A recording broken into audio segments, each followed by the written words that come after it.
Nag-start kasi siyang gumamit ng gadget when he was 9 months. May games doon ng teaching sounds, how to read, how to spell. At her age, marunong siya mag-addition, subtraction. Hinahanap niya yung iPad every morning after she wakes up. Mommy, can I use the tablet? Ayaw na niyang bitawan.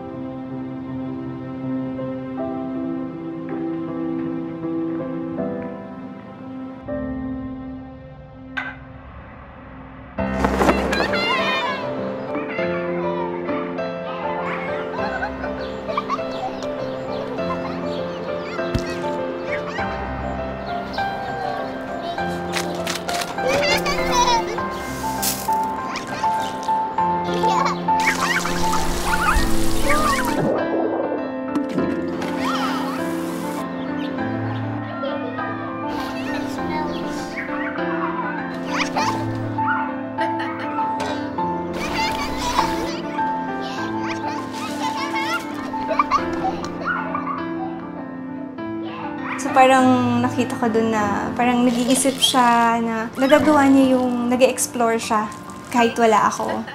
When I saw his face playing, parang really, he loves what he's doing.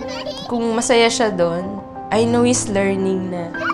Naglaro tayo sa labas, mga simpleng laro. Siguro with him, I'll try na ibalik yung ganung paglalaro. They learn to use all their senses. Kasi di ba pag mga gadgets, it's not real.